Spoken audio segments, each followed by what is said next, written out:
Prayers. ओम नमो भगवते वासुदेवाय।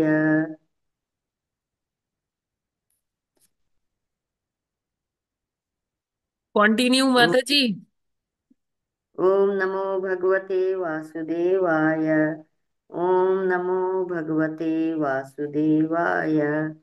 नारायणं नमस्कृत्यं नरं चैव नरोत्तमं देवीं सरस्वतीं व्यासं ततो जयमुदीरये। नष्टप्रायेषु भद्रेषु नित्यं भागवत सेवया भगवद्युत्तम श्लोके भक्ति भगवती नैष्टिकी। कृष्णाय वासुदेवाय देवकी नंदनाय च नन्दगोपकुमाराय गोविन्दाय नमो नमः। मूकं करोति वाचालं पङ्गुं लङ्घयते गिरिं यत्कृपातमहं वन्दे परमानन्दमाधवम्। मंगलाचरण। ओम अज्ञानतिमिरान्धस्य ज्ञानाञ्जनशलाकया चक्षुरुन्मीलितं येन तस्मै श्रीगुरुवे नमः। श्रीचैतन्यमनोभीष्टं स्थापितं येन भूतले स्वयं रूपः कदा मह्यं ददाति स्वपदान्तिकम्। वन्देऽहं श्रीगुरुं श्रीयुतपदकमलं श्रीगुरून् वैष्णवांश्च श्रीरूपं साग्रजातं सहगण रघुनाथान्वितं तं सजीवं साद्वैतं सावधूतं परिजनसहितं कृष्णचैतन्यदेवं श्रीराधा कृष्णपादान् सहगण ललिता विशाखान्विताश्च।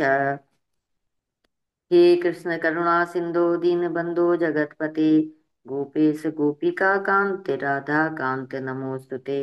तप्त कांचन गौरांगी राधे वृंदावनेश्वरी वृषभानुसुते देवी प्रणमामि हरिप्रिये। वाञ्छाकल्पतरुभ्यश्च कृपा सिन्धुभ्य एव च पतितानां पावनेभ्यो वैष्णवेभ्यो नमो नमः। नमः ॐ विष्णुपादाय कृष्णप्रेष्ठाय भूतले श्रीमते भक्तिवेदान्त स्वामिनि इति नामिने। नमस्ते सरस्वते देवे गौरवाणी प्रचारिणे निर्विशेष शून्यवादी पाश्चात्य देश तारिणे। जय श्री कृष्ण चैतन्य प्रभु नित्यानंद श्री अद्वैत गदाधर श्रीवासादि गौर भक्त बिंद। हरे कृष्ण कृष्ण कृष्ण हरे हरे। हरे राम राम राम हरे हरे। हरे कृष्ण कृष्ण कृष्ण हरे हरे। हरे राम राम राम हरे हरे। हरे कृष्ण कृष्ण कृष्ण हरे हरे। हरे राम राम राम हरे हरे। माता जी दंडवत प्रणाम। सभी भक्तों को सादर प्रणाम। हरे कृष्णा। थैंक यू कविता माता जी आज का जप और प्रार्थना करने के लिए।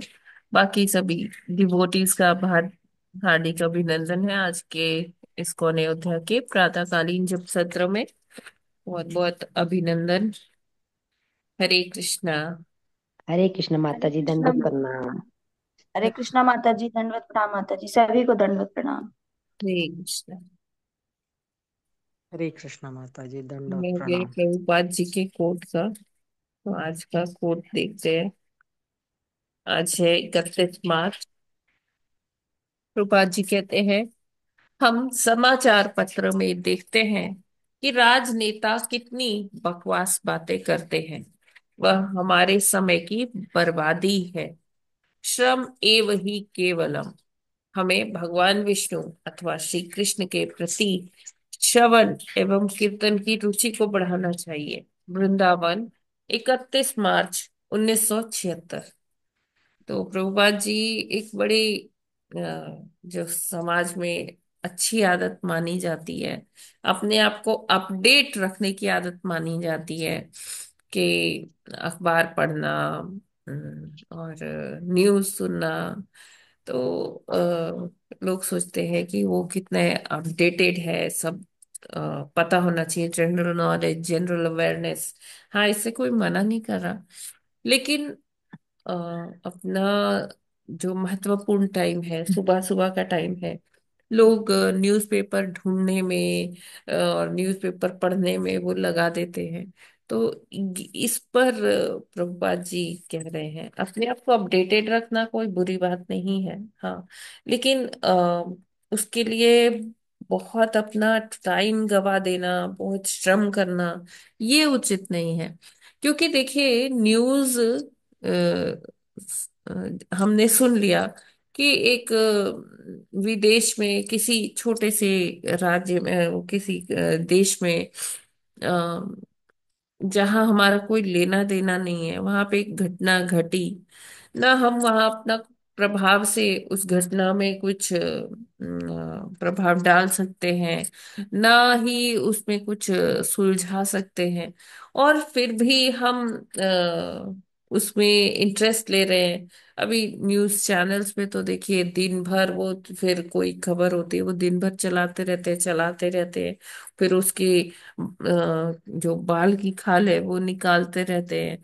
तो उनको तो अपना चैनल का वो बढ़ाना है, व्यूअरशिप बढ़ाना है, टीआरपी बढ़ाना है। लेकिन हमें सोचना चाहिए कि एक कोई भी जो घटना कहीं किसी सुदूर प्रांत में, सुदूर देश में कहीं घटती है, जिस पर हम अपना कोई प्रभाव भी नहीं डाल सकते, हम उसको सुनते हैं और वो फिर संस्कार हमारे मन में जाते हैं, है ना, श्रवण के माध्यम से। फिर उस हिसाब से हमारे इमोशंस जनरेट होते हैं, हॉर्मोन्स जनरेट होते हैं, और वैसे हम मतलब हमारे शरीर पर उसका फर्क पड़ता है। स्थूल शरीर पर ना दिखे लेकिन सूक्ष्म शरीर पर तो पड़ता है। कई बार इतना ज्यादा फर्क पड़ जाता है कि हम अपनी माला नहीं कर पाते हैं। और जब हम माला नहीं कर पाते, हमारा पूरा रूटीन अस्त व्यस्त हो जाता है कि कैसे अभी हम अपनी माला पूरी करें। हमारा इंटेंशन भगवान को, भगवान से बात करने में नहीं है, भगवान की नाम सेवा करने में नहीं। बस ये वहां पर अटेंशन चला जाता है कि कैसे मेरी माला पूरी होगी। क्यों? क्योंकि हमने अपना जो दिन का महत्वपूर्ण समय था वो उस न्यूज़पेपर में या न्यूज़ चैनल में या कोई मैगजीन पढ़ने में, जिसमें किसी नेता ने अपने मनगढ़ंत कुछ सिद्धांत व्यक्त किए हैं, जिसका हमारी लाइफ में कोई लेना देना नहीं है, लेकिन हम उनकी बातों को ध्यान देते हैं, उसको काफी पढ़ते हैं। जहाँ कहीं लिखा होता है उसको बार बार, आजकल तो रील्स का जमाना है, तो रील्स देखते हैं बार बार। और एक रील अगर हमने देख ली तो फिर उसके बाद दूसरी रील, तीसरी रील, कैसे समय व्यतीत हो जाता है हमें पता ही नहीं चलता है। और फिर जो एक प्रकार की जो रील देखी, उससे एआई जनरेटेड उसी से रिलेटेड और सारी भी चीजें आपके पास आने लगती है, पॉपअप होने लगती है कि हाँ ये आपका इंटरेस्ट है ना, तो आप और देखिए, इसके बारे में और देखिए। और हम लोग उसमें विचलित होते जाते हैं और उसी धारा में बहते चले जाते हैं, और इतना बह जाते हैं कि हमें हमें वापस आना अपने स्थान पर वो मुश्किल हो जाता है।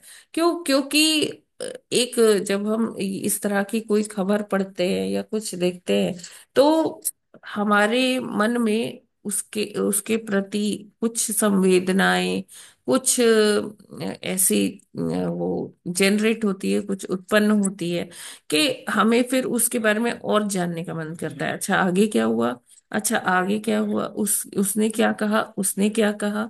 तो इस तरह से जब हम देखते रहते हैं, अभी देखिए कोई भी आप केस ले लीजिए जो अभी चल रहा है ना, तो अगर आपने उसका एक अंश देख लिया, तो फिर उसके बाद आपके पास आपके मोबाइल में और उससे रिलेटेड खबरें खबरें आती रहेगी। और इस तरह से वो एक ट्रेल बनती जाती है, बनती जाती है। अभी किसी हीरो ने, किसी हीरोइन ने या किसी राजनेता ने क्या कहा, हमें उससे क्या करना है? या प्रभुपाद जी कहते हैं श्रम एव ही केवल, यानी कि हमें क्या करना चाहिए कि श्रम किसके लिए करना चाहिए, अपना जीवन किसके लिए खपाना चाहिए? भगवान के लिए खपाना चाहिए। भगवान विष्णु और कृष्ण की, राम की कथाएं हमें सुननी चाहिए, श्रवण करना चाहिए, उनकी सेवा करनी चाहिए। फिर जो सुना है, श्रवण किया है, उसका कीर्तन करना चाहिए, उसमें रुचि बढ़ाना चाहिए। तो ये जो हम कार्य कर रहे हैं, इसमें जो हम अपना समय लगा रहे हैं, तो वो समय ही सार्थक है। क्योंकि जो डिवोशनल प्रैक्टिसेस में समय जाता है, वो हम समय बर्बाद नहीं हो रहा, वो समय इन्वेस्ट हो रहा है। जो भी हम भक्तिमय सेवा कर रहे हैं, उसमें हम जो अपना समय लगा रहे हैं, उस समय को मतलब कि हम जैसे बैंक में पैसा जमा करते हैं, उसी तरह से इस समय में हम इन्वेस्ट कर रहे हैं, समय को इन्वेस्ट कर रहे हैं। और ये इन्वेस्टमेंट हमें कब प्राप्त होगी? जब जीवन के बाद, जब हमसे पूछा जाएगा, हमें बताया जाएगा कि हमने अपने जीवन में हमारा क्या लेखा जोखा रहा, हमने क्या कमाया, क्या खोया। तो वहां हमसे हमारी ये मॉनेटरी लेवल पे नहीं पूछा जाएगा, यानी कि हमसे ये नहीं पूछा जाएगा तुमने कितना बैंक में अकाउंट में धन रखा है, कितना क्या। क्योंकि वो धन तो, वो करेंसी तो वहां चलती नहीं है। वहां कौन सी करेंसी चलती है? वहां हमने कितना नाम जप किया, क्या सेवा की भगवान की, ये वाली करेंसी वहां पर चलती है। और अगर ये वाली करेंसी अगर हमने इन्वेस्ट की है अपने जीवन भर, अपने जीवन को भगवान की सेवा में खपा के, तभी हमारे पास वो बैंक बैलेंस वो वाला रहेगा, जिससे कि हम आगे भगवत धाम को जा सकेंगे। तो हमें अपना समय, प्रभुपाद जी कहते हैं कि समाचार पत्र में कि किसने क्या बोला, नेता क्या कह रहे, ये सब में हमें नहीं पढ़ना चाहिए। देखिए, इस पर हम प्रभाव नहीं डाल सकते। हाँ, किसी कोई चीज है, हम किसी ऐसे पद पर हैं, हम उस पर कुछ प्रभाव डाल सकते हैं, तो जरूर से हमें देखना चाहिए कि हाँ क्या हो रहा है, मैं कुछ क्या कर सकती हूँ, क्या नहीं कर सकती। तो वो अगर हम देख रहे तो इट्स ओके। लेकिन अगर हम कुछ इन्फ्लुएंस नहीं कर सकते उस चीज को, तो हमें उसमें टाइम वेस्ट करने का जरूरत नहीं। अगर एक बार आपने सुन भी लिया किसी से, तो ठीक है, उसे हटाइए, लेट लेट गो। क्योंकि ये सारे घटनाक्रम होता रहता है, किसी ने पूर्व जन्म में क्या किया, उसका प्रारब्ध में क्या है, हम नहीं जानते। और जो अभी घट रहा है, वो कोई पुराने पास्ट का ही कॉन्सिक्वेंस है, उसी का परिणाम है। तो हमें उसमें इतना रुचि नहीं लेना चाहिए। स्पेशली कि जैसे एक नेता ने किसी और नेता के ऊपर कुछ कहा, टीका टिप्पणी की, फिर उसने उसका जवाब दिया। आप देखते हो ना, प्रेस कॉन्फ्रेंस हुई, एक पार्टी ने की, फिर एक घंटे बाद दूसरी पार्टी प्रेस कॉन्फ्रेंस करती है, फिर उसका रिप्लाई देते, फिर तीसरी प्रेस कॉन्फ्रेंस, फिर उसके बाद। तो इस तरह ये सिलसिला चलता रहेगा, चलता रहेगा। लेकिन हमें अपने आध्यात्मिक यात्रा के बारे में सोचना चाहिए, क्योंकि ये चीजों का बहुत प्रभाव पड़ता है। तो हमें प्रभुपाद जी जैसे हमें बोले हैं, क्योंकि प्रभुपाद जी अनुभवी है, उन्होंने, वो भगवान के पार्षद है। और जो वो हमसे कहते हैं नित्य प्रतिदिन अपने कोट्स के माध्यम से, हमें उस पर बहुत ध्यान देना चाहिए। अगर हम ये कोट्स को ही अ, अच्छे से समझ के अनुशीलन करें ना इसका, तो काफी सारी हमारी ये प्रॉब्लम सॉल्व होगी, जो आध्यात्मिक जीवन में हमें आती है। तो प्रभुपाद जी ये सब बहुत सोच समझ के कहते हैं। और हमारे जीवन में इसका बहुत बहुत प्रभाव पड़ता है, अगर हम प्रभुपाद जी की बातों को मानते हैं। प्रभुपाद जी एक एक शब्द उनका जो है, हमें अक्षरशः पालन करना चाहिए। हरे कृष्णा। जगत गुरु श्रील प्रभुपाद की जय। Hare Krishna. I hope it is clear to everyone. Hare ji Krishna. माता हाँ जी। माता जी, समय की सार्थकता भगवान के श्रवण और कीर्तन में है, विष्णु के, भगवान के, भगवान कृष्ण के में। समय को बर्बाद नहीं करना चाहिए अन्य जो है भौतिक प्राप्ति के लिए, या अखबार पढ़ने या और के लिए। कीर्तन या मनन में लगाना चाहिए, वही जीवन की सार्थकता है। हरे कृष्ण। हरे कृष्णा प्रभु जी।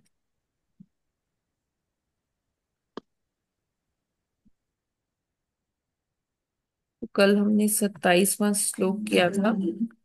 आज 28वां है जी माता जी। आज 28वां श्लोक है। यस माता जी, पढ़िए। हरे हरे कृष्णा। माता जी दंडवत प्रणाम।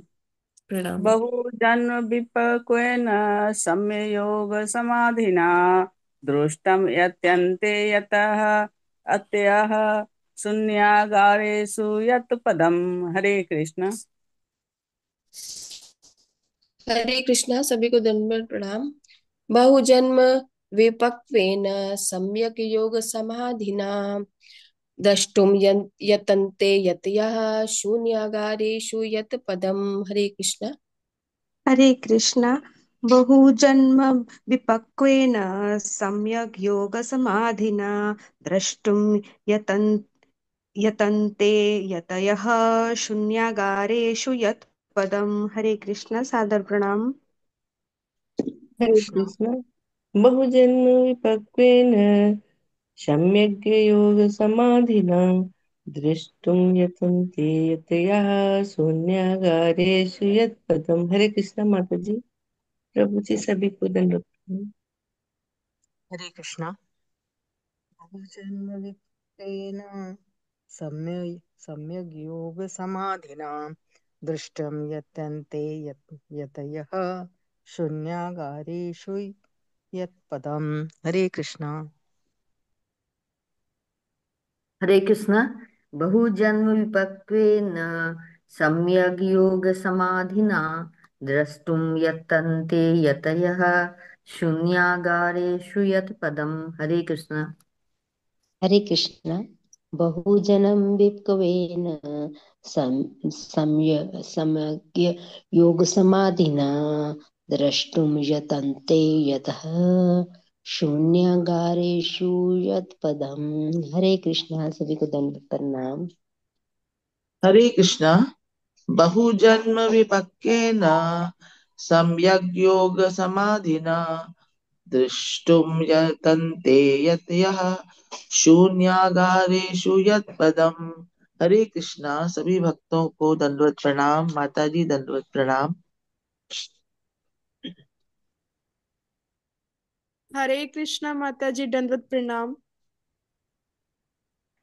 पढ़िए। बहुजन विपक्वेन सम्यक योग समाधिना दृष्टम यतन्ते यतः शून्यागारेषु यत् पदम्। हरे कृष्ण।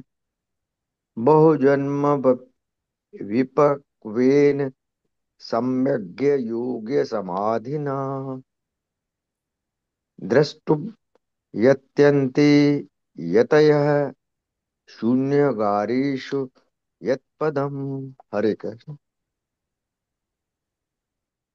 इस कोमल माता जी, पढ़िए। हरे कृष्णा। माता जी पढ़ लिया है। आगे पढ़ोगे अब? अच्छा अच्छा, यस माता जी। हरे। परिपक्व योगी जन योग समाधि में अनेक शब्दार्थ, जन्म। अनुवाद और तात्पर्य श्रील प्रभुपाद जी के द्वारा। श्रील प्रभुपाद जी की जय। अनुवाद शिला प्रभुपाद जी के द्वारा। शिला प्रभुपाद जी की जय। देखिए माता परिपक्व जी, तीन योग। पार्ट्स है ना इसमें। शब्दार्थ पहले लिखा है, फिर ट्रांसलेशन है, अनुवाद और फिर अच्छा अच्छा तात्पर्य। माता जी। तीनों। ठीक है माता जी। ठीक है माता जी। बहु शब्दार्थ।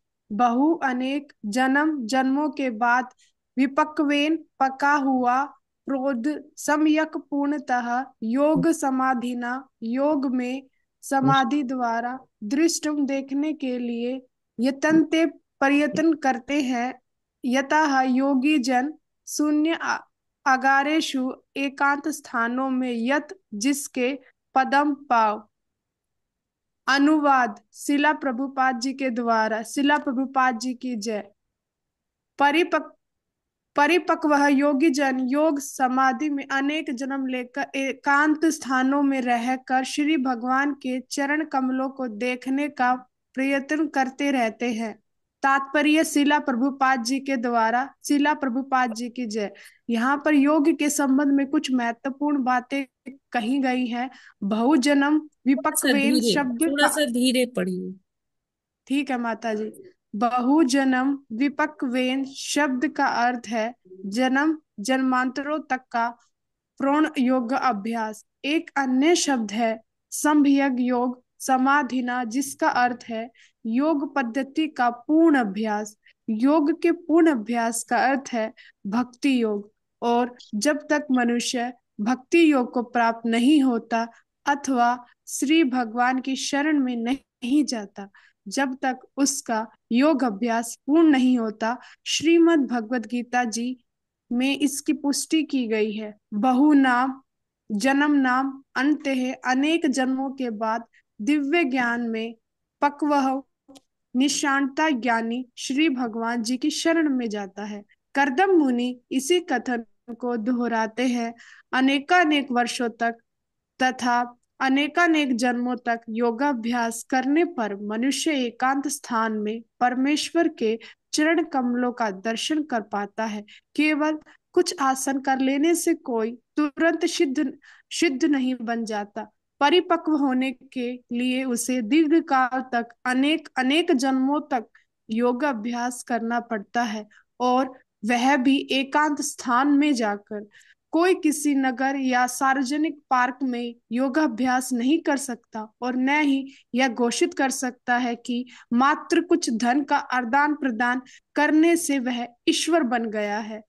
यह बढ़ेगा प्रचार है। जो असली योगी है वे एकांत स्थान में जाकर अभ्यास करते हैं और अनेकानेक जन्मों के बाद तभी सफल होते हैं, जब वे श्री भगवान की शरण करते हैं। यही योग की पूर्णता है। हरे कृष्णा माता जी, दंडवत प्रणाम। थैंक यू सो मच कोमल माता जी। तो यहाँ पर भगवान क्या कह रहे हैं, सॉरी, यहाँ पर करदम मुनि प्रेयर्स कर रहे हैं भगवान से और कह रहे हैं कि योगी जन तो आप कितना कठिन कठिन योग करते हैं, एकांत स्थानों पर रहते हैं, और जो भगवान है उनको उनका एक क्षण मात्र का दर्शन पाने के लिए वो कितने कितने जन्म जन्मांतर बिता देते हैं और योग करते करते, है ना। यहाँ पर यही योग के बारे में बताया जा रहा है। हमने योग के बारे में भगवत गीता में भी पढ़ा था कि देखिए यहाँ पर शब्द आ रहा है प्रौढ़, है ना। जो योग कर रहे हैं ना जन्म जन्मांतर से तक प्रौढ़ योगाभ्यास कर रहे हैं। प्रौढ़ योगाभ्यास का क्या मतलब है, यानी कि जो पका हुआ मतलब कि मतलब ऐसा योग जिसमें मेच्योरिटी आ गई, है ना। तो वो कई जन्म ऐसे उन्होंने लोगों ने बिता दिए ऐसा योग करने में, जो एक हाई क्वालिटी का पका हुआ योग है, ठीक है। और कुछ है कि वो पूर्ण अभ्यास कर लेते। पूर्ण अभ्यास का क्या मतलब है कि उन्होंने इतना प्रैक्टिस किया, कितना प्रैक्टिस किया कि उनको ये समझ में आया कि अभी लास्ट में तो क्या करना है, भक्ति योग का ही पालन करना है। तब उनको फिर एक और जन्म मिलता है या जैसे भी कैलकुलेशन हो, तो उनको फिर थोड़ा टाइम दिया जाता है भक्ति योग में आगे बढ़ने का। उन्होंने अपने सारे योग का पूरा कर लिया, आसन सारे उन्होंने अच्छे से कर लिए। अभी वो इतने परिपक्व हो गए कि उनको फिर ये पता चलता है, ये रियलाइजेशन होता है कि वो भक्ति योग का पालन करें। क्योंकि भक्ति योग, अगर हम योगा लैडर देखें तो सबसे जो अंतिम जो है पड़ाव, वो क्या है, भक्ति योग का ही। और भक्ति योग को जो हम फॉलो करते हैं तो क्या होता है कि उसमें भगवत साक्षात्कार होता है। तो यहाँ जैसे छठे अध्याय में अर्जुन से भगवान ने बताया था कि दो प्रकार के योगी होते हैं, एक योग रुरुक्षु और एक योगारूढ़।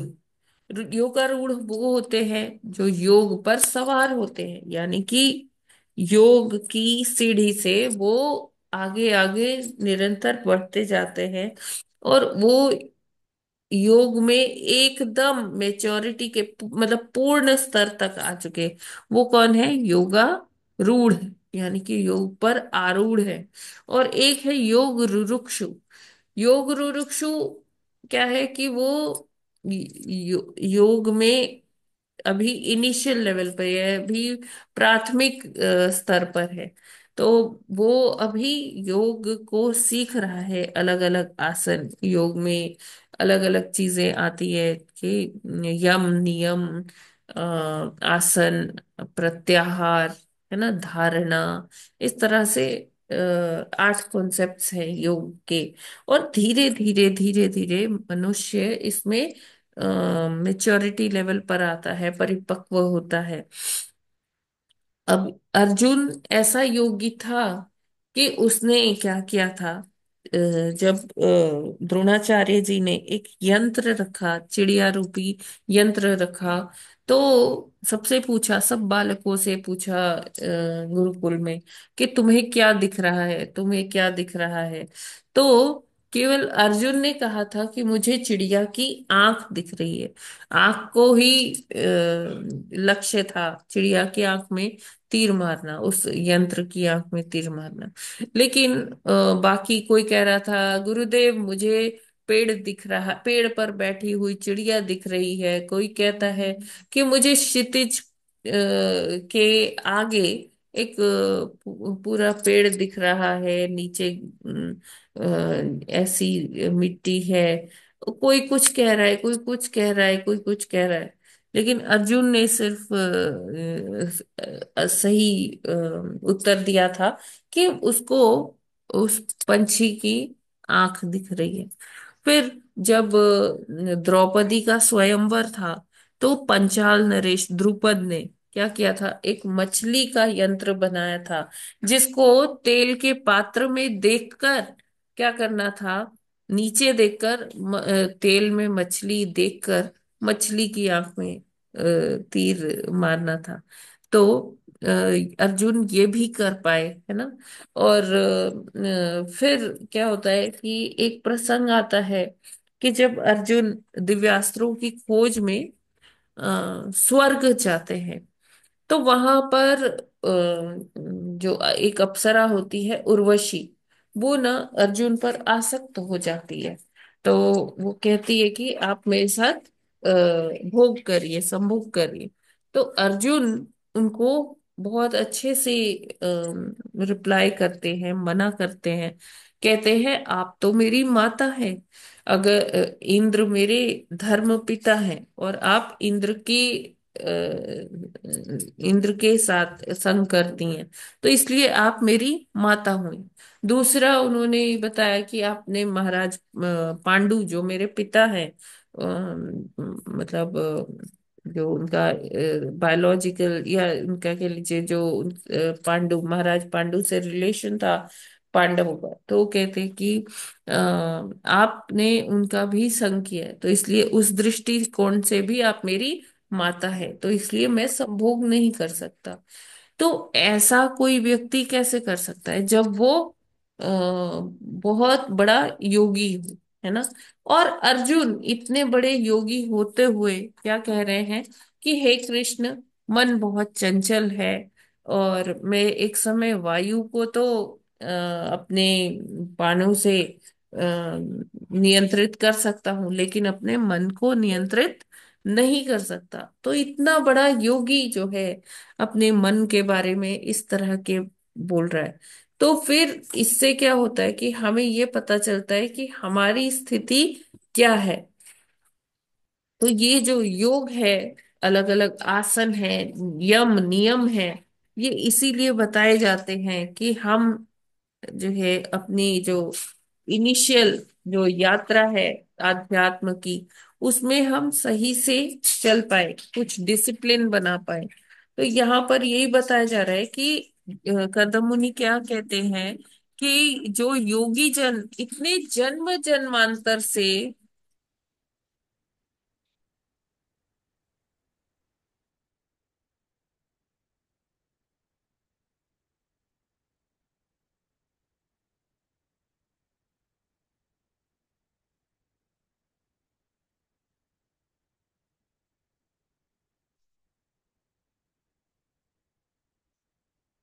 आवाज नहीं आ रही माता जी।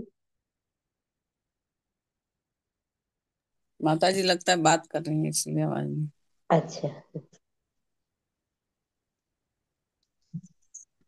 हरे कृष्णा।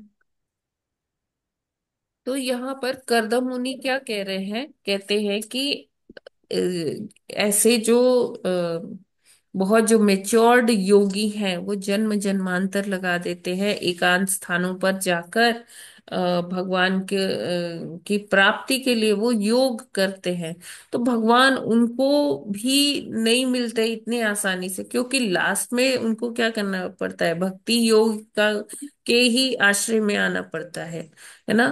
तो यहाँ पर यही बता रहे कि कितना प्रयत्न करते हैं। और करदम मुनि कहते हैं कि अभी आगे वाले श्लोक में आएगा कि हम गृहस्थ लोगों को भगवान, हम गृहस्थों के घर में पुत्र बन के आ जाते हैं, हमारी उपेक्षा नहीं करते। क्यों? क्योंकि करदम मुनि क्या थे, भक्ति योगी थे, भक्ति करते थे भगवान की, और भगवान उनकी भक्ति से प्रसन्न होते हैं और क्या करते हैं, उनके घर में पुत्र रूप में आ जाते हैं। तो ये प्रशंसा कर रहे हैं करदम मुनि, भगवान की ग्लोरिफिकेशन कर रहे हैं, उनका महिमा मंडन कर रहे हैं कि भगवान कितने सरल हैं, जो इतना जन्म जन्मांतर जो योगी लगा देते हैं भगवान को प्रसन्न करने में, और उनके एक झलक को देखने के लिए, एक उनकी चरण कमलों की सेवा कर पाने के लिए। लेकिन भगवान किससे खुश होते हैं? भक्ति से खुश होते हैं। जो भगवान का नाम लेता है, निरंतर भगवान की सेवा में निमग्न रहता है ना, उसको इतना योग और इतना आसन करने की जरूरत नहीं है, उसको एकांत में जाने की भी जरूरत नहीं है। वो भक्तों के संग में रहे, और भक्तों के संग में रहते हुए क्या करे, पूजा करे, भगवान का कथा श्रवण करे, कीर्तन करे। और वो क्या कर सकता है, इस तरह से वो भगवत प्राप्ति स्वतः ही कर सकता है। ठीक है, ये क्लियर है? माता जी ये बातें सारी कदम मुनि देवहूति माता को बता रहे हैं। नहीं, भगवान का ग्लोरिफिकेशन कर रहे हैं, यही तो बता। हाँ मतलब, हाँ वो जब माता ने कहा मुझे भी नहीं ज्ञान दो नहीं नहीं, तो। देखिए हाँ अभी पिछले अगर श्लोक देखें तो आपको पता चलेगा कि जब करदम मुनि ने जब कपिल देव जी ने प्राकट्य हुआ उनका, तो उन्होंने अकेले में भगवान को प्रणाम करना हाँ चाहा। हाँ हाँ हाँ जी हाँ तो जी। वो एक साइड में आ गए कहीं कोने में। हाँ वो तो पता लग गया। हाँ, पर तो ये जो तब सारी वो ये कह रहे हैं, प्रशंसा, तब वो ये कह रहे हैं। अच्छा कपिल मुनि को कह रहे हैं भगवान। हाँ, अच्छा। हरे कृष्ण माता जी, इसीलिए कहा गया है कि भगवान को प्राप्त करना बहुत कठिन है। और ये भी कहा गया है कि भगवान को प्राप्त करना कलयुग में आसान भी है। क्योंकि योगी जन जो है बहुत सारा समय अपने इंद्रियों को वश में करने में लगा देते हैं। इस योग की प्रक्रिया इतनी जटिल है कि जन्म जन्मांतर निकल जाते हैं, परंतु भगवान के अंगूठे तक ही मुश्किल से पहुंच जाते हैं। और समस्त योगों का अवसान लास्ट में भगवत भक्ति से ही है।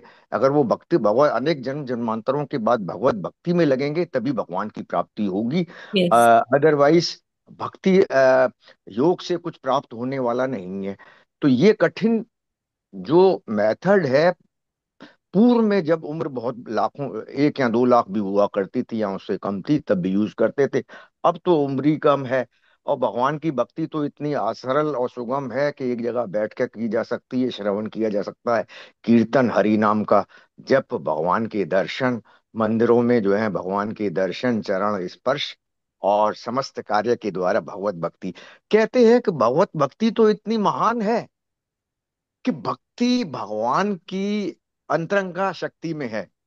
अतः ये भी कहा गया है कि भगवत भक्ति में लोग लगे हुए लोग वास्तव में भौतिक नहीं, वो आध्यात्मिक हैं, वो दिव्य पद पर रहते हैं। तो इतना आसान मेथड हमें जब संस्था के माध्यम से मिला है जिसमें कि भगवान ग्रस्तों को भी जो है प्राप्त हो जाते हैं, कपिल मुनि के रूप में जब प्राप्त हुए हैं, तो क्यों न भक्ति में मार्ग अपनाकर इन योग की तरफ ध्यान न हाँ, देकर यस। करे। यस बिल्कुल। और माता जी, भगवान ने भी कहा है एक तरह से सिद्धि की ही कैटेगरी में आता है। भगवान ने कहा है कि अनेक जन्म जन्मांतरों के लिए सिद्धि में प्रयासरत मनुष्यों में कोई विरला ही मुझे जान सकता है। तो वो तो इतने कठिन मार्ग हैं, हमारा भक्ति मार्ग बहुत आसान है, इसी को ही अपनाना चाहिए। हरे कृष्ण माता जी। श्योर श्योर प्रभु जी, बिल्कुल। देखिए कितने ये ऋषि मुनि हुए हैं। शौबरी मुनि की कथा आती है। तो शौबरी मुनि इतने बड़े योगी थे, आसन लगाकर बैठे थे। तो वो देखते थे कि जो चिड़िया है और जो लोग हैं उनको बहुत डिस्ट्रैक्शन होती थी कि जब सब रहते थे तो कैसे अपना योग पूरा करें। तो वो क्या किए कि वो अपनी समाधि लगाकर जल के भीतर, यमुना जी के भीतर चले गए और वहां समाधि लगाकर बैठ गए। और वहां भी उनको डिस्ट्रैक्शन होने लगी। किससे डिस्ट्रैक्शन हुई? मछली से। वो मछली जिनके कोई जो प्रजनन अंग है, जो भी रिप्रोडक्टिव ऑर्गन्स हैं, वो नजर भी नहीं आते, तब भी जो है मछलियां जो जल क्रीड़ा कर रही थी उसी में वो डिस्ट्रैक्ट हो गए, वो विचलित हो गए कि जब मछली जो है संग कर रही थी। तो वो देखकर, तो यहाँ इस शौबरी मुनि की कथा से ये नहीं बताया जा रहा कि शौबरी मुनि कितने जल्दी डिस्ट्रैक्ट हो रहे हैं, विचलित हो रहे हैं। उन इसके माध्यम से ये बताया जा रहा है कि जब ऐसे बड़े बड़े मुनि जो है योग जिन्होंने कर रखा है, तब भी वो विचलित हो जाते हैं। विश्वामित्र जैसे जो ऋषि है वो विचलित हो जाते हैं। ये यहाँ पर ये बताने का प्रयोजन नहीं है कि अरे देखो उनका योग कितना खोखला था, नहीं। या वो इतने परिपक्व नहीं थे, नहीं। विश्वामित्र जी, शौबरी मुनि, ये सब अपने अपने जगह पर परिपक्व थे। लेकिन इनके माध्यम से हमको ये बताया जा रहा है कि जब ये इतना योग किए, सब कुछ किए, इनका पतन हो गया, तो हमारी तो स्थिति क्या ही हो सकती है। हम उसका मतलब इमेजिन भी नहीं कर सकते कि हम लोग जो इस कलयुग के जो लोग हैं, दीनहीन, पतित, धर्म से विमुख, तो हमारा तो कितना पतन हो सकता है ना। तो इसलिए ये वाले सारे जो प्रसंग हैं, ये हमें किसी की कमी निकालने के लिए नहीं कि विश्वामित्र कैसे थे या शौबरी मुनि कैसे थे, अरे ये ऐसा नहीं होना चाहिए था, वो तो इतना ऋषि थे। ये सब हमें क्यों बताया जा रहा है? ये भागवतम में क्यों वर्णित है? ये इसीलिए वर्णित है कि हम ये समझ पाए कि हम कितने खतरे में है ना। तो हाँ, कि पतन कभी भी निश्चित है। लेकिन अगर हम अपनी इंद्रियों को भगवान की सेवा में लगा देते हैं तो फिर इस ये खतरा टल जाएगा। हरे कृष्णा। क्लियर है ना ये? जी माता जी। जी माता जी। जय माता जी।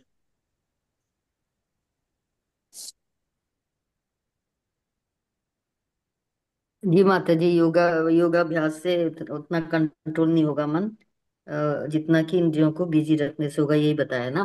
जी जी, ठीक है, आगे पढ़ते हैं हम। हरे जी, कृष्णा। माता जी पढ़िए प्रभु जी। पढ़ो माता हाँ हाँ, माता जी मैं पढ़ूं? पढ़ लीजिए। सर्व। अच्छा, प्रभु जी पढ़ने लगे। नहीं, आप पढ़ो फिर प्रभु जी पढ़ लेंगे ना। अच्छा। स भगवानद्य हेलनं न गण्यनः गृहेषु जातो ग्रामायणां यः स्वाराणां पक्षपोषणः। हरे कृष्णा। हरे कृष्ण। स एव भगवानद्य हेलनं न गणयन् गृहेषु जातु ग्राम्याणां यः श्वाना पक्ष पोषण। हरे कृष्ण। हरे हरे कृष्ण। कृष्ण। स एव भगवानद्य हेलनं न गणन्यनः गृहेषु जातो ग्रामा ग्राम्याणां यः स्वनाम पक्षपोषण।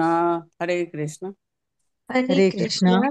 स एव भगवानद्य हेलनं न गणन्यः नः गृहेषु जातो ग्राम्याणां यः स्वानां पक्षपोषणः। हरे कृष्ण, सादर प्रणाम। हरे हरे कृष्ण। कृष्ण। स एव भगवानद्य हेलनाम्ना गणय्यनः ग्रहेषु जातो ग्राम्याणां यः स्वानापक्षपोषणः। हरे कृष्ण। हरे कृष्ण। स एव भगवानद्य हेलनं न गणय्यनः ग्रहेषु जातो ग्राम्याणां यः स्वानां पक्षपोषणः। हरे कृष्ण। हरे हरे कृष्ण। कृष्ण। स एव भगवानद्य हेलनं न गणय्यनः गृहेषु जातु ग्राम्याणां याश्वानां पथ्यपोषणः। हरे कृष्ण। हरे कृष्ण। स हरे एव कृष्ण। भगवानद्य हेलनं न एव गण्यन ग्रहेषु जातो ग्राम्याणां यः स्वानां पक्षपोषणः। हरे कृष्ण। हरे कृष्ण।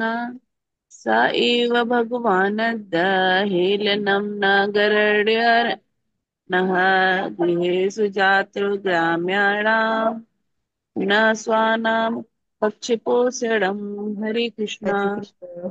स एव भगवानद्य हेलनेन गणव्यनः ग्रहेषु जातो ब्रह्मणां यः स्वानां पक्षपोषणः। हरे कृष्णा, सभी को सादर प्रणाम। हरे कृष्ण माता जी। स एव भगवान अदहेलनम न गणीय न घरेषु जातः ग्रामे आणम यह स्वानाम पक्ष पोषण।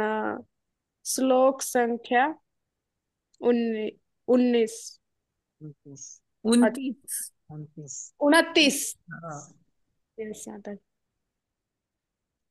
यस, इंदु शर्मा माता जी, आप पढ़ना चाहते हैं? जी माता जी। पढ़िए। शब्दार्थ, अनुवाद और तात्पर्य श्रील प्रभुपाद जी द्वारा। श्रील प्रभुपाद जी की जय। सह एव, वही, वही भगवान, श्री भगवान, अध्य आज, हेलनम उपेक्षा, न नहीं, गण्य ऊंचा तथा नीचा मानकर, न हमारे, गृहेषु घरों में, जात प्रकट हुआ, ग्राम्यानाम सामान्य गृहस्थों का, यह जो स्वनाम अपने भक्तों का, पक्ष पोषण पक्षधर। अनुवाद, हम जैसे सामान्य गृहस्थों की उपेक्षा का ध्यान ना करते हुए वही श्री भगवान अपने भक्तों की सहायता के लिए ही हमारे घरों में प्रकट होते हैं। तात्पर्य, श्री भगवान को भक्त इतने प्रिय हैं कि भले ही वे एकांत स्थान में अनेकानेक जन्मों से अभ्यास करने में रत योगियों के समक्ष न प्रकट हों, किंतु वे गृहस्थों के घर में प्रकट होना स्वीकार करते हैं। जहाँ भगत भौतिक योग किए बिना ही भगवान की भक्ति में लगे रहते हैं। दूसरे शब्दों में, भक्ति में सेवा करना इतना सरल है कि गृहस्थ भी श्री भगवान को अपने परिवार के सदस्य के रूप में, अपने पुत्र के रूप में देख सकता है, जैसा कि कर्दम मुनि को अनुभव हुआ। योगी होते हुए भी वे गृहस्थ थे, किंतु तो भी उन्हें अपने पुत्र कपिल मुनि के रूप में श्री भगवान का अवतार देखने को मिला।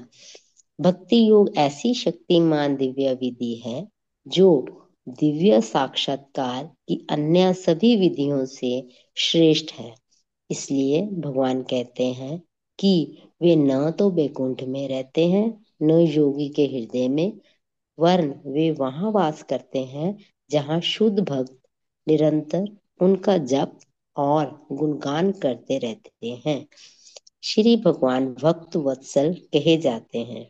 उन्हें कभी भी ज्ञानी वत्सल या जोगी वत्सल नहीं कहा जाता। वे सदैव भक्त वत्सल इसलिए कहे जाते हैं क्योंकि अन्य दिव्य ज्ञानियों को अपेक्षा भक्तों के प्रति उनका अधिक झुकाव रहता है। श्री श्री भगवत गीता में इसकी पुष्टि हुई है कि केवल भक्त ही भगवान को यथा रूप समझ सकते हैं। भक्त्या मामः अभिजानाति, मनुष्य मुझे केवल भक्ति योग से जान सकता है, अन्यथा नहीं। ऐसा जानना ही वास्तविक है, क्योंकि ज्ञानी लोग भगवान के ऐश्वर्य या शारीरिक कांति को ही जान सकते हैं और योगी आंशिक रूप से श्री भगवान को, माता जी चला गया ऊपर, श्री भगवान को प्राप्त कर पाते हैं। किंतु भक्त को न केवल पूर्ण पुरुषोत्तम भगवान का बोध होता है, वरन उनकी प्रत्यक्ष संगति भी प्राप्त होती है। हरे कृष्णा। सभी को दंडवत प्रणाम। थैंक यू माता जी।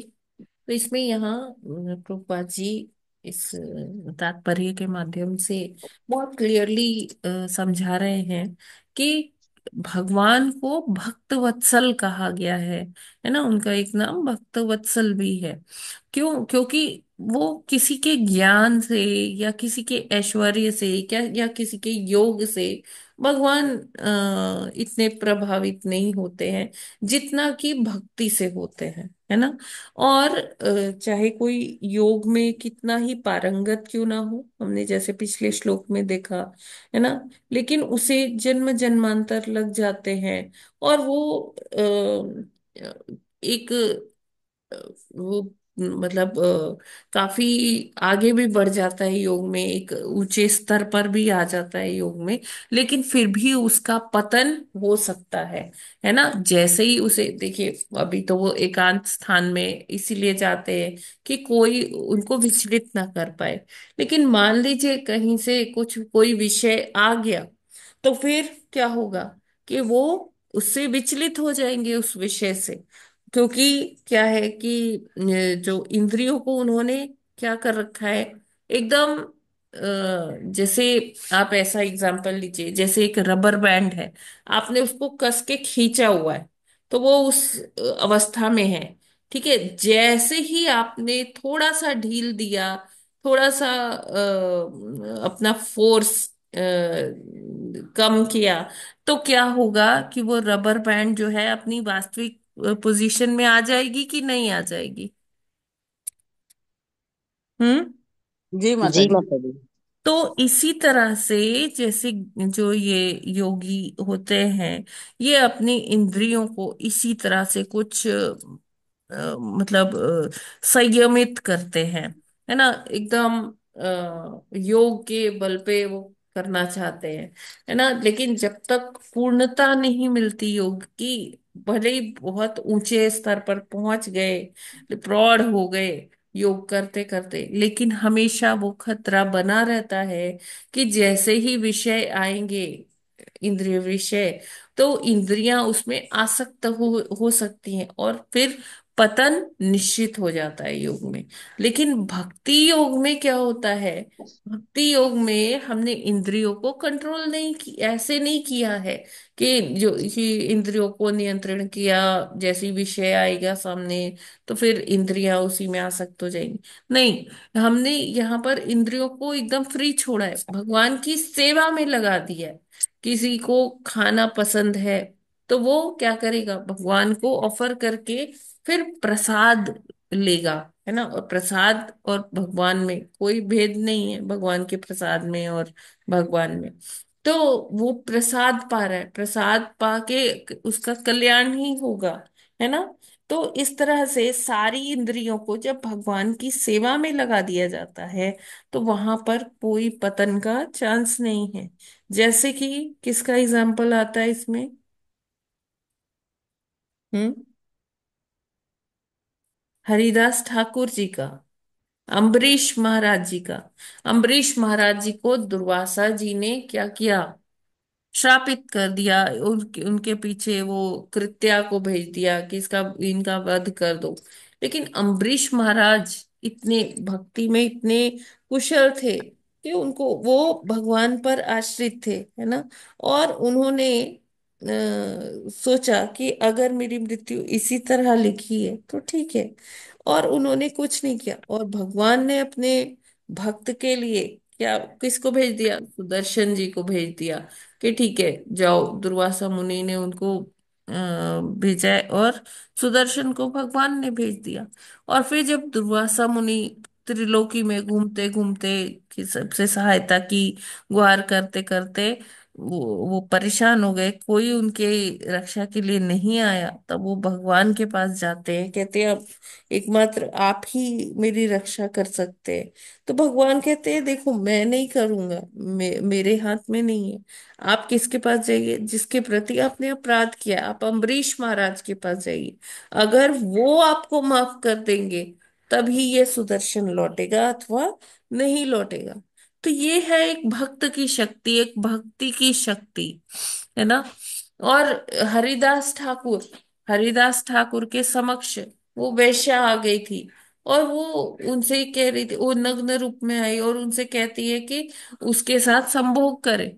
लेकिन हरिदास ठाकुर उसको मना भी नहीं किए कि ठीक है। उन्होंने कहा नहीं, पहले मैं ना अपनी माला पूरी करूंगा और फिर करूंगा। और वो 3 दिन तक बैठी रही हरिदास ठाकुर के पास। और हरिदास ठाकुर की भक्ति की ऐसी शक्ति थी कि ये वेश्या भी, जो उनका पतन करवाने के लिए आई थी, वो खुद एक भक्त बन गई हरिदास ठाकुर का संग करके। तो भक्त ऐसे होते हैं कि भक्तों का लव मात्र संग हो जाता है, थोड़ा सा कण भर भी संग हो जाता है, तो लोगों का जीवन बदल जाता है ना। जबकि जो ज्ञान होते हैं वो अपना पूरा जीवन ज्ञान अर्जन में ही लगा देते हैं। भगवान के साथ उनका कोई संबंध नहीं बन पाता है, वो उसे प्रगाढ़ नहीं बना पाते इतना, है ना। वो जो सेवा भी करते हैं या वो कुछ पूजा करते हैं या जप करते हैं, तो वो उनका आउट ऑफ लव नहीं होता। वो कैसे होता है कि मैकेनिकल होता है ना, मशीनीकृत होता है। क्योंकि वो भगवान से अपना कोई संबंध नहीं बना पाते, ज्ञान हासिल कर लेते हैं, है ना। और उस ज्ञान का अभिमान भी हो जाता है कि देखो मैंने ना इतनी पुस्तकें पढ़ ली। और उनको ये जो अभिमान होता है, ये फिर आगे नहीं बढ़ने देता। तो चाहे वो ज्ञानी हो, चाहे वो योगी हो, लेकिन सब में उत्तम कौन है, भक्ति योग। ठीक है। तो भगवत गीता में भी भगवान ने इसकी पुष्टि की हुई है ना, कि वो व्यक्ति ही मुझे जान सकता है जो मेरा अनन्य भक्त होगा। भक्ति योग से ही मुझे जाना जा सकता है, अन्य किसी और तरीके से मैं किसी को समझ में नहीं आता हूँ। तो जो जितनी भक्ति करता है उसी अनुपात में भगवान उसको समझ में आते हैं। एक्चुअली भगवान ही हमें बुद्धि देते हैं उनको समझने की। बिना उसके हम भगवान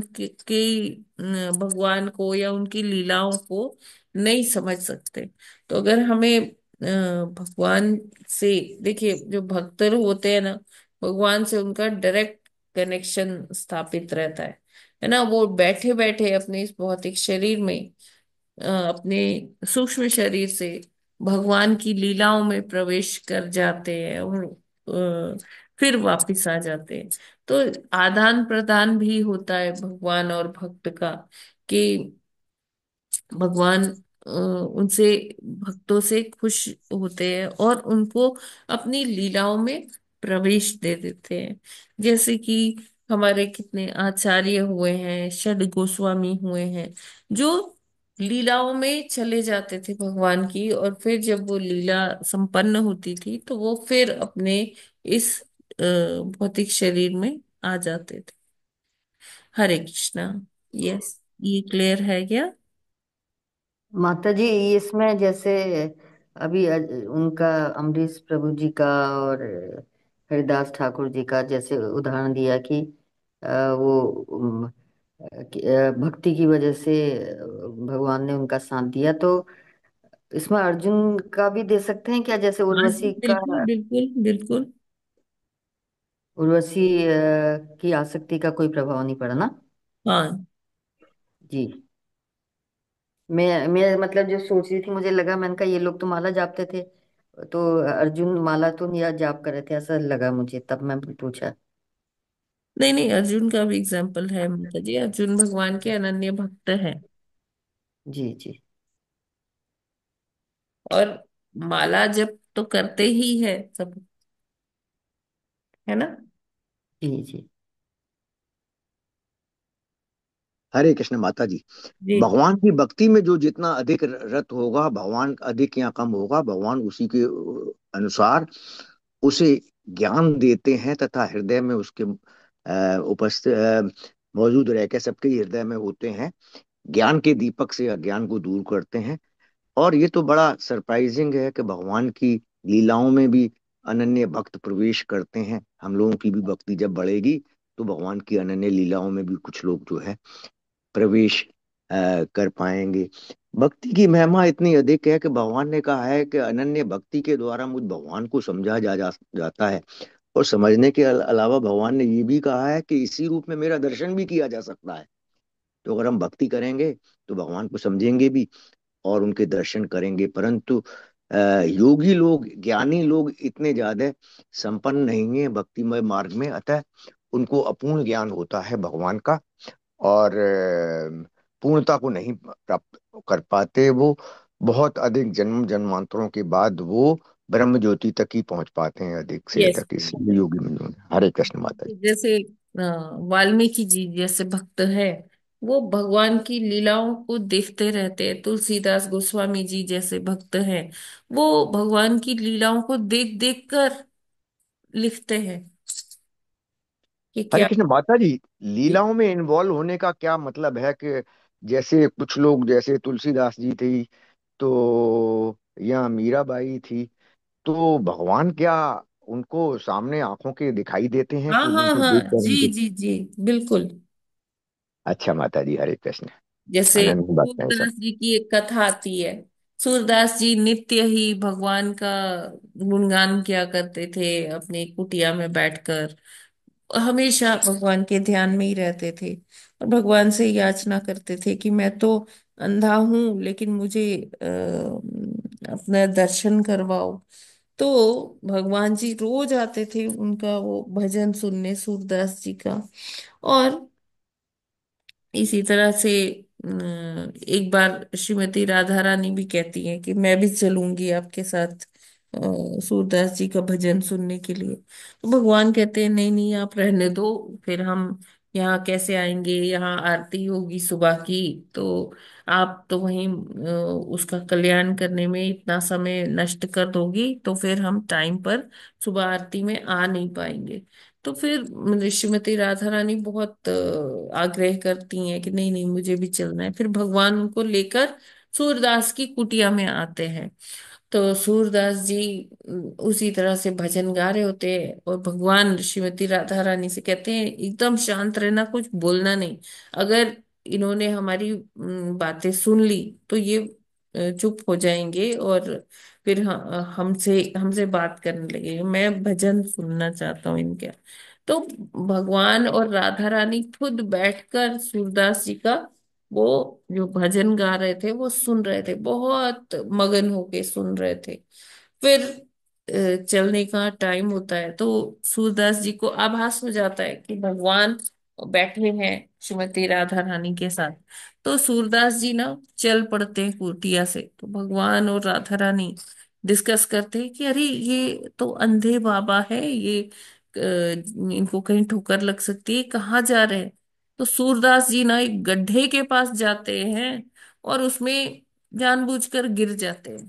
तो फिर भगवान क्या कहते हैं कि अपनी वो उत्तरीय होता है और राधा रानी अपनी चुन्नी निकालती है, उससे सूरदास जी को बाहर निकालते हैं। और जब बाहर निकालते हैं ना, सूरदास जी उनका हाथ पकड़ लेते हैं भगवान का कि अब मैं तुम्हें जाने नहीं दूंगा कान्हा। बहुत देर के बाद तुम पकड़ में आए हो, है ना, इतने हमेशा से पुकार रहा हूं। फिर भगवान कहते, किसी तरह से छुड़ाते अपने आप को, जाने का प्रयास करते हैं। फिर वो राधा रानी के चरणों में गिर जाते हैं, उनकी एक पायल उनके हाथ में आ जाती है। तो इस प्रकार से ये लीला है। तो भक्तों के साथ भगवान बहुत आदान प्रदान करते हैं। जबकि योगी का जो जीवन है ना, वो थोड़ा मतलब नीरस होता है, बिल्कुल उसमें कोई रस नहीं होता। और जैसे ही उनकी इंद्रियों को कोई विषय मिलता है, इसीलिए फिर वो इंद्रियां क्या होती है, अपनी एज इट इज पोजीशन में आ जाती है, आसक्त होने लगती है इस भौतिक जगत की चकाचौंध से। ठीक है प्रभु जी। हाँ माता जी ठीक है। कुटिया है यहाँ सूरदास जी की, कीठम में देखी हुई है हमने, अरे छोटी सी बनी हुई है, बड़ी अच्छी जी है। जी। और ऐसे अनेक अनेक भक्त हैं जिनके साथ भगवान आदान प्रदान किया करते हैं।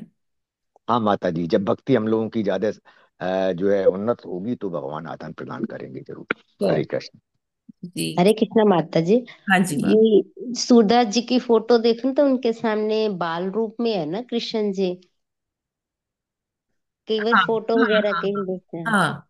सूरदास जी रोज देखकर बता देते थे कि आज भगवान का कैसा श्रृंगार हुआ है, उन्होंने कैसे कपड़े पहने हैं, किस तरह दिखते हैं भगवान। जबकि वो अंधे थे। तो लोग सोचते थे कि ऐसे तुक्के मार के कह रहे हैं। तो एक दिन वहां ना, जो गोसाई जी थे, उन्होंने भगवान का श्रृंगार बस मोती वोती से किया था, बस उन्हें आभूषण पहनाए थे, कपड़े पहनाए नहीं उन्हें, आभूषण से ही उनका शरीर जो है ऐसे ढक दिया। कहते आज बताओ बाबा जी, आज कैसे कपड़े पहने हैं। तो उन्होंने एक श्लोक की तुरंत रचना कर दी सूरदास जी ने। उन्होंने कहा, आज हरि देखे नंगम नंगा, यानी कि उन्होंने कोई वस्त्र ही नहीं हम्म। डाले, है ना। जी जी उनका जी। श्रृंगार कैसा था। तो सारे हैरान रह गए कि सूरदास जी को कैसे पता चलता है। इनकी तो आंखें हैं नहीं, हाँ, लेकिन उनकी भौतिक आंखें नहीं थी, आध्यात्मिक चक्षु तो थे। और हम्म। भगवान उनको अपना नित्य दर्शन, रोज जैसे हमारे पास व्हाट्सएप पे आता है ना नित्य दर्शन, जी जी। का कोई मायापुर से आता है, वृंदावन से आता है, अलग अलग टेम्पल से जहां हमने सब्सक्राइब किया हुआ है वहां आता है। तो उसी प्रकार भगवान उनको क्या करते थे, डेली दर्शन अपना सेंड करते थे, भेजते थे। तो और सूरदास जी उसको मन ही मन देख देख के बहुत प्रसन्न हुआ करते थे। माता जी, ये हटके मेरा क्वेश्चन है भी, वो कभी आप फुर्सत हुई तो बताना, सूरदास जी ने कैसे ज्ञान लिया भी? क्या वो जन्म से सूरदास जी, या उन्होंने कुछ देख के अपनी आपको अंधा कर लिया था, मैं भगवान को ही देखना है नहीं नहीं, वो कुछ? से अंधे थे ही थे। अच्छा जी, तो वो शुरू से भक्ति में थे? हाँ। अच्छा जी, ठीक है माता जी।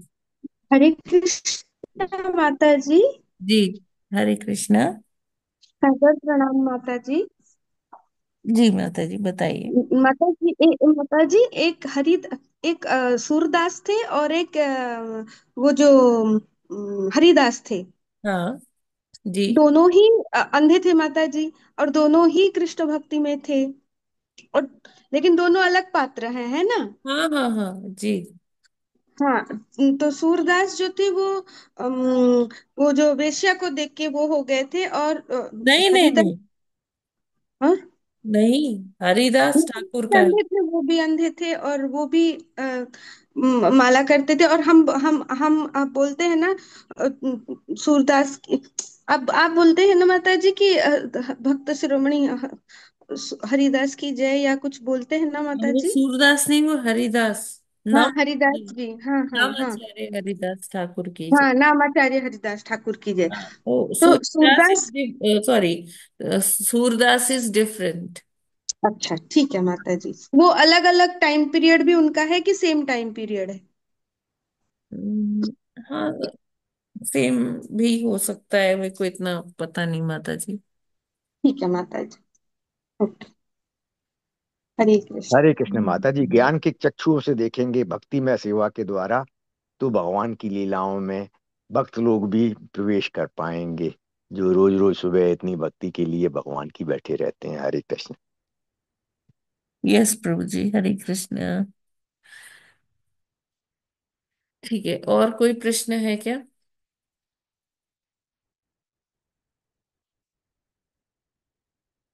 हरि बोल। ठीक है, तो फिर हम लोग आज का ये सत्र यहीं पर विराम करते हैं। ग्रंथराज श्रीमद् भागवतम की जय। उनकी जय। जगत गुरु श्रील प्रभुपाद की, प्रभुपाद की जय। जय नामाचार्य हरिदास ठाकुर की, दास ठाकुर की जय। जय अनंत कोटि वैष्णव वैष्णव वृंद भक्त की जय। वंश की जय। की जय। कल्पतरुभ्यश्च कृपा सिंधुभ्यो सिंधु भय पतितानां पतितानां पावनेभ्यो वैष्णवेभ्यो वैष्णवेभ्यो नमो नमः। हरे हरे कृष्ण। कृष्ण माता जी दंडवत दंडवत प्रणाम। कृष्ण माता जी दंडवत प्रणाम। सब भक्तों को दंडवत सभी प्रणाम। प्रभु जी और सभी माता जी का दंडवत प्रणाम। प्रणाम। माता जी, सादर प्रणाम।